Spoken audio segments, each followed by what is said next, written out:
हिंद, आपका स्वागत है हमारे न्यूज चैनल न्यूज एवन उज्जवल टाइम में। कृपया चैनल को सब्सक्राइब, लाइक, शेयर, कमेंट जरूर करें। नमस्कार, आप देख रहे हैं लखनऊ से न्यूज एवन उज्जवल टाइम से MHU अंसारी की खास खबर। SS heart care centre evening clinic की प्रथम वर्षगांठ पर आयोजित कार्यक्रम हेल्थ अवेयरनेस टॉक क्लिनिक 5891 विकास नगर लखनऊ में बड़ी धूमधाम से मनाया गया, जिसमें डॉक्टर साजिद अंसारी जी के साथ साथ क्षेत्रीय नागरिक और मरीजों ने शिरकत की। मरीजों ने डॉक्टर साजिद अंसारी की खूब चर्चा तथा तारीफ की। मरीजों ने कहा कि डॉक्टर अंसारी हमारे लिए तो वरदान है। कृपया चैनल को सब्सक्राइब, लाइक, शेयर, कमेंट्स जरूर करें।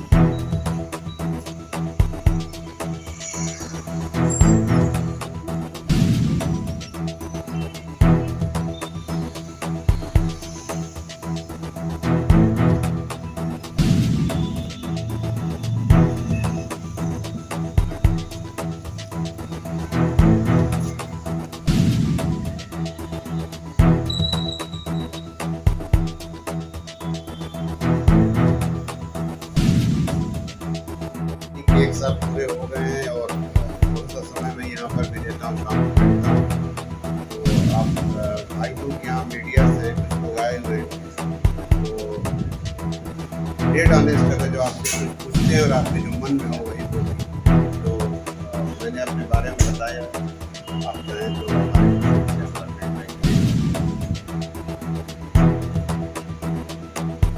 और आप प्रिवेंशन से रिलेटेड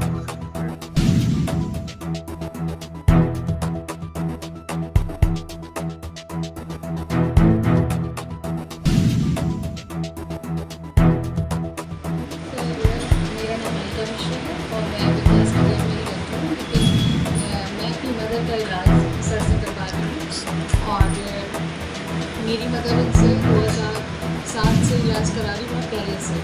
और वो हार्ट स्पेशलिस्ट थी, मतलब उनको हार्ट की प्रॉब्लम थी। सर से जब से दवाई ली, मेडिसिन ली है, उनका ब्लड प्रेशर वगैरह सब बहुत नॉर्मल और अच्छे से चल रहा है। ज़्यादा मेडिसिन उन्हें खाने की ज़रूरत नहीं पड़ती, बस वो रेगुलर रहती है। और सर के साथ जब से हम लोग हैं, हम लोग को बहुत परेशानी है। इससे पहले जो आजकल जो इतना महंगाई चल रही है, तो आपको क्या लगता है कि यहाँ आपको कम पैसे में इलाज, अच्छा इलाज मिल रहा है या ज़्यादा? जब इंसान किसी डॉक्टर के पास जाता है तो सबसे पहले उसका विश्वास होता है, और सर ने अपना विश्वास बनाया है, कायम किया है।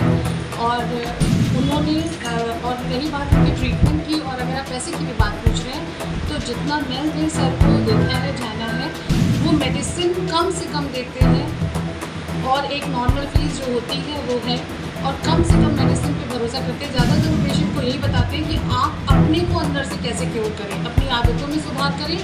और दवाई हमारी जो चल रही है वो तो है, लेकिन आप अपनी आदतों को बदलें तो हमारी दवाई भी नहीं लेनी पड़ेगी। तो वो इस नेचर के हैं और इसीलिए हम लोग शायद यहाँ डॉक्टर साहब को हम 2007 से जानते हैं, पर ट्रीटमेंट हमारे पूरे परिवार का डॉक्टर साहब से चल रहा है। हस्बैंड का, मेरा, हमारे गुरुदेव का भी चल रहा है। उनको कि सब ने बता दिया था कि बाईपास होना ही होना है। और डॉक्टर साहब मतलब हम लोग क्या कि दुआएं देते हैं कि ऐसे डॉक्टर हमारे बीच में हैं, तो हम सबका सौभाग्य है। और वो आज नॉर्मल लाइफ जी रहे हैं, कोई प्रॉब्लम नहीं है, दवाएँ भी नॉमिनल। और जो डॉक्टर साहब बताते हैं वो क्योर करने के लिए, पर्सनली लाइफ स्टाइल चेंज करना, तरीके से तो बहुत अच्छा है। तो हम सबके बीच में तो आज के टाइम में जहाँ इतनी महंगाई है, डॉक्टर्स की फीस देख करके रखा कैसे किया जाए। यहाँ पर डॉक्टर साहब को वरदान स्वरूप नहीं हम सबके बीच में, इसलिए हम लोग क्लैपिंग करते हैं आशीर्वाद से।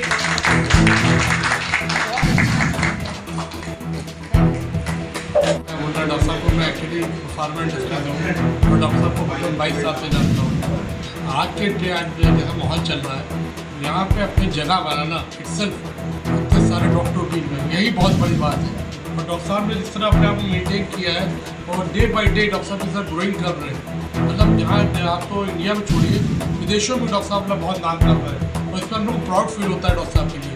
मैं एक शेर कहना चाहता हूँ डॉक्टर साहब के लिए कि ये खामोश मिजाजी हमें जीने नहीं देगी, कि दुनिया में जीना है तो कोरा बचा दो। डॉक्टर साहब ने कोरा बचा। आपका क्या नाम है और क्या आपको प्रॉब्लम थी पहले? प्रॉब्लम मेरे को उससे कोई नहीं।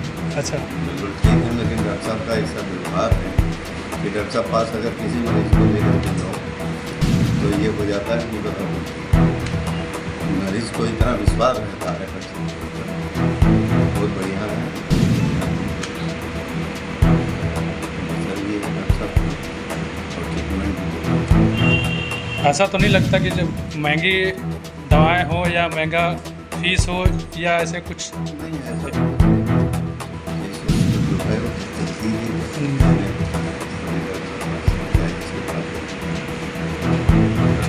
फीस भी बहुत ज़्यादा नहीं तो ट्रीटमेंट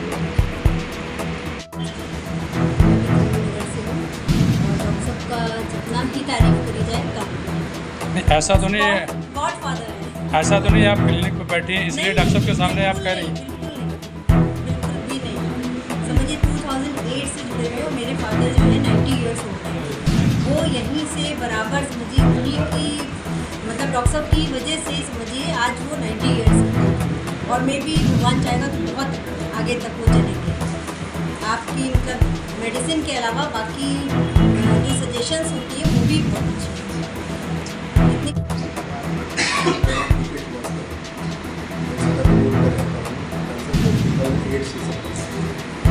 और फर्स्ट टाइम मुझे बीजी भी प्रॉब्लम हुई है वैसे भी करके और दूसरी ये है कि मेरा अंदर परिवार है, रिलेटिव्स सभी लोग डॉक्टर साहब के मुरीद हैं। काफ़ी सबकी क्वालिटी ये है कि लेस बीमारियों में ज़्यादा से ज़्यादा अच्छे से इफेक्ट बहुत अच्छी क्वालिटी है। तब जब आप यहाँ पर आए थे तो क्या स्थिति थी और यहाँ जब उसका दवा करवा रहे हैं तो बेटर है, बिल्कुल बेटर क्या बिल्कुल कंट्रोल, जिसको फुल्ली कंट्रोल कहते हैं वो स्थिति है। हमारे घर में मेरे पेरेंट्स, मेरी वाइफ, मेरे और रिलेशन सभी लोग डॉक्टर साहब के मेरे इलाज 2008 से जब से जुड़ गए तब से चल रहे हैं और कोई दिक्कत नहीं। जब कभी कोई कंसल्टेशन जरूरत होती है डॉक्टर साहब बताते हैं और बेस्ट से बेस्ट ट्रीटमेंट जो डॉक्टर साहब दे सकते हैं वो देते हैं। और सबसे अच्छा ये है कि बहुत कम मेडिसिन में बहुत अच्छा असर और एंटीबॉल जो भी रिजल्ट होते हैं उसको कब से आप इलाज करवा रहे हैं और डॉक्टर साहब कैसा इलाज करते हैं उसके बारे में थोड़ी बात करें। मैं जयप्रकाश हूँ, सेक्टर 2 में रहता हूँ। डॉक्टर साहब से हमारा परिचय 15 साल पहले। डॉक्टर साहब जब यहाँ नहीं बैठते थे तो ये हाईवे हॉस्पिटल है वहाँ बैठते थे, तो एक हमारे गांव का पेशेंट था, बड़ा टिपिकल था। तो लेके हम डॉक्टर साहब के पास गए, उन्होंने ड्यूटी को कराया और हमसे पूछने लगे आप उनके कौन हैं? हमने कहा फैमिली फ्रेंड।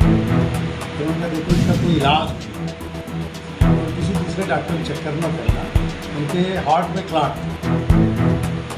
क्या हो सकता है? कहना जिस समय क्लॉट रिमूव करेगा तो दैट विल बी डेंजरस और that will lead to death. और कल किसी दूसरे डॉक्टर को चेक करना पड़ना, इतना ओपन था। फिर वो डॉक्टर मनोज जी के यहाँ बैठते तो उनसे परिचय था और क्या किया जाए GPGI ले गए और वहाँ उन्होंने जो स्ट्रेचर में डाल के अंदर पूरी वो रेग ले गए वो उस दिन से एक फ्रैंक फ्री और बिना किसी लाग लपेट के एक ओपिनियन रहे कि आज के टाइम में वरना कहते थे वहाँ भर्ती हो जाओ जैसा आज के डॉक्टर करते हैं। तो उसके बाद हमारे के ताल्लुकात बिल्कुल फैमिली मेम्बर की तरह हुए। फिर मैं LIC में था आज से 15-16 साल पहले। एक हमारा सब स्टाफ था, उसको हम डॉक्टर साहब के यहाँ लेके गए और उसको ज़बरदस्त जाइंटिस थी, मैंने चिट्ठी पढ़ी तो डॉक्टर साहब ने बिना फीस लिए उसका इलाज किया 1 महीने। तो इस तरह से कॉन्फिडेंस बढ़ता रहा कि जितने भी जानने पहचानने वाले सब आते हैं कि डॉक्टर साहब तो मेरा नाम बता देते हैं, उनकी शादी हो जाती है और कुछ तो बिना फीस दिए चले। मेरे गांव से, मेरा गांव 80 किलोमीटर है, मेरे रिलेशन 100 किलोमीटर है।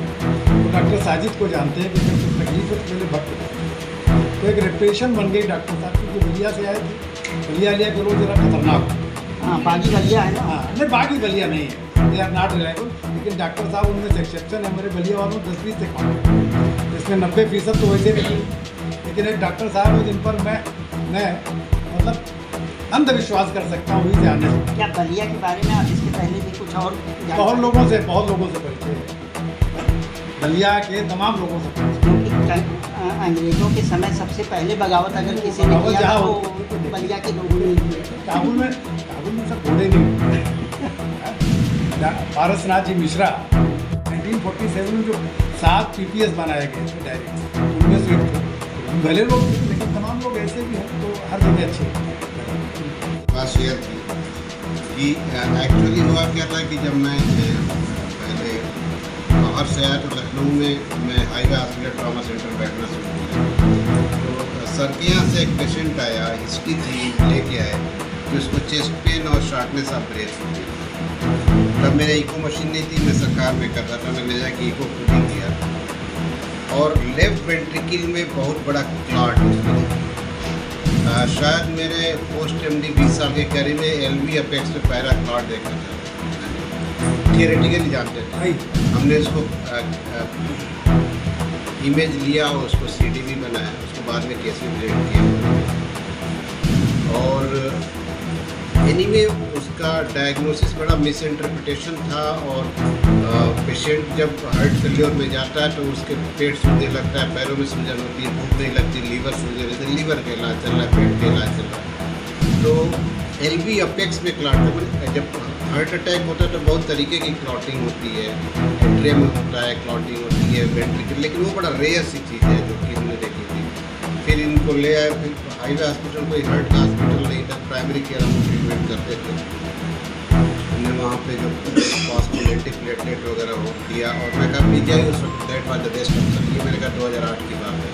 हमने भेजा वहाँ पे लेटेस्ट हैव ए चांस, तो वहाँ एडमिट किया गया and subsequently I think patient was shifted to breath bathroom में, जो उसको सक करके उसको निकाला जाए। एनीवे लेकिन पेशेंट शायद कैथलैब में, जैसा कि बता रहे हैं मेरे patient, he was not able to survive. तो वो हमारा इनका पहला इंटरेक्शन था और विश्वास जीतने के लिए बहुत था। और इन्हीं का पेशेंट मेरे लाइफ का प्रैक्टिकल पहला पेशेंट था। मुझे लगता है कि फ्रॉम एमडी टिल डेट में 25-50 हज़ार ही बुक किया होता है, लेकिन I never find that finding LV apex पे कोई क्लॉट और anyway that patient was not able to survive. But मरीज का विश्वास जीतने के लिए कई बार होता है ना कि डॉक्टर के लिए वो एक सब्जेक्ट होता है जो कि हमने रेयर सी डिजीज़ का डायग्नोस कर दिया और जिसके लिए डायग्नोसिस बनी उसके लिए बहुत बुरी बात है। तो ये तो एक प्रोफेशन का डिसएडवांटेज है, बट एनीवे मैंने उसको सही वे में डायग्नोस किया और चीज़ें सही निकाल के, बट अल्टीमेटली पेशेंट वाला तो this is the real story. Thank you.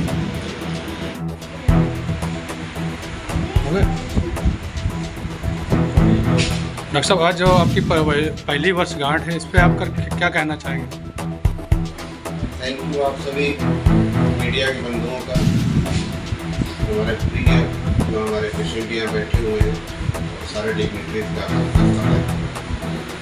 जैसा कि आप लोग जानते हैं कि इस लखनऊ में मैं पिछले 15 सालों से प्रैक्टिस कर रहा हूँ, लेकिन मैं मुख्यतः टेडी क्लियर में बैठता हूँ। ये शाम की क्लिनिक का मेरा पहला साल है, जो कि विकास नगर में स्थित है, सेक्टर 5/851, यहाँ पे जाल के सामने। शाम को पहले मैं वहाँ बैठता था, लेकिन कोरोना के बाद जब मेरा समय फ्री रहा तो ये हुआ कि चलो यहाँ पे कुछ सेवाएँ दी जाए जो इसके लोग से टच में नहीं रह पाते या नहीं मिल पाते, तो इस तरह से इसको शुरू किया। मुख्यतः उद्देश्य तो यही है कि सेवा भाव से काम किया जाए। जो सुबह का कार्य है वही शाम को भी करते हैं। प्राइवेट प्रैक्टिस में ये कहना है कि वो सेवा ही कर रहे हैं, प्रोफेशनल ऑब्लिगेशन नहीं है, ऐसा नहीं है। लेकिन मेरे मरीज हैं जो मेरे सहपाठी हैं जो आते हैं आप उनसे बात करते हैं, मेरा उद्देश्य यही होता है। दूसरा ये था कि कार्डियोलॉजी की सर्विसेज डायरेक्ट कोई विकास नगर में ऐसा कोई नहीं था, तो एक ये भी मरीजों को भी सुबह की इवनिंग आवर में कार्डियोलॉजी संबंधित जो भी चीज़ें उसका अपना एक ओपिनियन ले लेते हैं। सेकेंडरी या प्रॉब्लम होती है तो हालांकि अभी मेरा अस्पताल नहीं है, एक क्लिनिक है, लेकिन फिर भी एक जो प्राइमरी एड और सही सलाह होता है उनको दिया जाता है। मेरा मुख्यतः फोकस ये होता है जब मेरा कोई मरीज आता है तो उसको प्रिवेंटिव स्ट्रेटजी पे अच्छा डिस्कस किया जाए, उसको बताया जाए जो बीमारी होगी तो उसको दवा लिखेंगे ही, जब बहुत लंबी इंटरवेंशन के बारे में बताएंगे। तो मैं मरीजों को ऑनेस्टली बताऊँ कि मैं वेरियस फैक्टर को काफ़ी डिस्कस करना बताता हूँ क्या बीमारी से बचों के ये इम्पॉर्टेंट है। आप लोग पता है डिफरेंट एज पे हम बहुत सारे अवेयरनेस प्रोग्राम करते रहते हैं। अभी इंडियन स्टडी ऑफ हाइपरटेंशन के हर्टे पे किया था, तो अवेयरनेस फैलाना बीमारी के बारे में और उससे कैसे बचा जाए एक इम्पॉर्टेंट कंपोनेंट है। ज़्यादा अच्छा है कि जो हमारे पेशेंट बैठे हुए हैं या आप लोग के सवाल जो कुछ गरीब पेशेंट आते हैं उनको आप कैसे क्या मोटिवेट करते हैं, क्या कैसे इलाज कर सकते हैं? क्योंकि इस महंगाई के दौर में बहुत प्रॉब्लम तो देखते हैं, मैं सेवा भाव से करता हूँ, लेकिन टेक्निकली ज़रा उधर पर कितना सच है। तो ऑनेस्टली बताऊँ, ये स्ट्रिक्ट ऑर्डर है मेरे सुनते हैं कि जब कोई भी मरीज आए तो ही patient for you, he is either paying या शी इज आइदर पेइंग। तो मुझे लगता है कि आप लोग प्रैक्टिकल डेमो भी लीजिएगा, मेरे रिसेप्शन को कुछ कहना है, न्यूज़ मीडिया का माइक जला कीजिएगा और हिडन कहता है कि क्या रिस्पॉन्स करती है।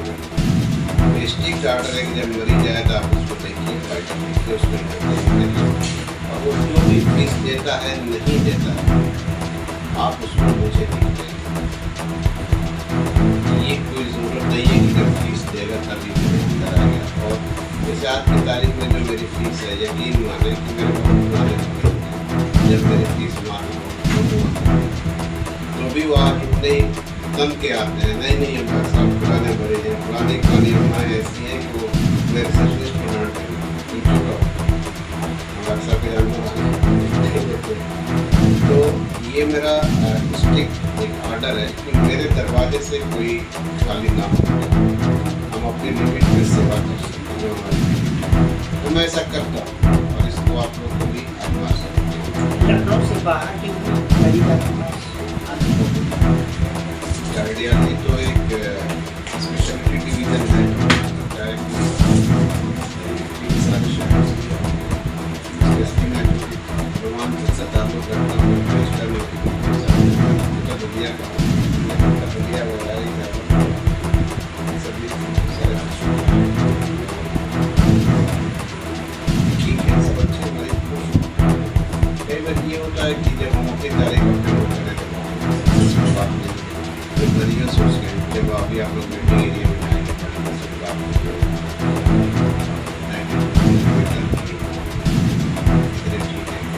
जैसे कि डॉक्टर साहब जो है हृदय रोग आजकल काफ़ी बढ़ रहा लोग, तो इस पे समाज को और नागरिकों को, जनता को क्या संदेश देंगे बचाने के लिए कि क्या कम से कम जो लोग स्वस्थ हैं वो इनके चपेट में ना आए? वो संक्षिप्त में हमें कुछ चीज़ें विरासत में मिलती है, शायद हम उसको नहीं कर सकते, लेकिन इन चीज़ों को हम अपने से पावर हाउस बनाते हैं। बीमारी इंसान को होती नहीं है, बीमारी इंसान सारे दिन तो ड्यूरिंग इंट्राएम्ब्रियोनिक लाइफ जब हमारा डेवलपमेंट होता है, हर्ट तो तीसरे महीने से धड़कने लगता है और आखिरी वक्त धड़कता है, कभी करता नहीं। तो हमारे क्रियाकलाप, हमारा दिनचर्या, हम उसमें कितना बीमारी डाल सकते हैं उसके नाम तो जैसे कोई बच्चा पैदा हुआ और ऊपर वाले ने उसको ब्लड मिक्सचर दे दिया, SD PhD हो गई, तो ठीक है, उसकी डेस्टिनी, उसमें कुछ नहीं कर सकते, वो सारी बातें चीज़ें करी जाती है। लेकिन जब बड़े हो के जो एक्वायर्ड डिजीज है, जैसे हार्ट अटैक का होना है, एंजाइना का सुना होगा, BP का बढ़ना, BP बढ़ने से हार्ट खराब होना, किडनी खराब होना, ये सब हम बहुत ज़्यादा जनित होता है, इसमें हमारा इम्पोर्टेंट लाइफ स्टाइल आता है। बहुत सारे रिस्क फैक्टर जिनको हम टेक्निकल मेडिकल रिस्क फैक्टर हैं, लेकिन आपके दिनचर्या से हमारा इंसान हमारा एक्सेस फैटी डाइट को अवॉइड करना, रिस्क फैक्टर जो जंक फूड, एक हम लोग की जो संस्था इंडियन सोसाइटी ऑफ हाइपरटेंशन, जिसके अभी हमारी मैडम बैठी टीचर हैं, आप बच्चों में चाइल्ड यूनिवर्सिटी पढ़ाई इम्पोर्टेंट है। जब बचपन से ही बच्चे मोटापे के शिकार होते जा रहे हैं, जबकि जब 25-28 तक आता है और कॉर्पोरेट कल्चर, वर्क का स्ट्रेस, यकीन माने कि वो क्रैंक बीमारी के, तो मैं तो अपनी बहुत प्रिमिटिव बातों पे मैं मरीजों से यही कहता हूँ, मैं कहता हूँ यार तुम पुराने ज़माने में जाओ, याद कर हमारी उम्र में कि हमारे क्या होता है, सूर्यास्त के बाद चूल्हा नहीं जलता, तो थोड़ा साइंटिफिक रीजन ब्याह से पहले खाना खा लेंगे तो आप लीवर को 12 घंटे रेस्ट देगा। कहाँ से कोलेस्ट्रॉल है? जब रात को खाते हैं 11-12 बजे तक, सुबह 6 बजे उठ जाएंगे तो लीवर बैठेगी पेट तो निकलेगा, बीपी बढ़ेगा, शुगर होगा। तो मैं ये मानता हूँ कि अपने जीवन में जिन चीज़ों में बदलाव कर सकते हैं, क्या मैं मरीजों से मैं प्रैक्टिस बड़े बड़े शब्दों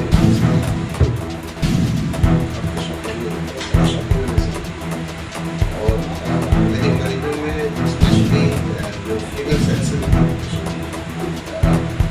तो यकीन मैंने बहुत खुश है। वो यही कहे डॉक्टर तो जिंदगी भर में किसी रेट नहीं छुड़ा पाए, लेकिन आपने एक ही बार इससे मेरी भूमि में तीर की तरह लगता है और सिंपल ही बुरा लगे, लेकिन बाद में आगे इसलिए मुझे पता है कि अगर गरीब आदमी का रिस्पेक्ट छुड़ा देंगे, फोन कर देंगे, हम उसको बचाएंगे।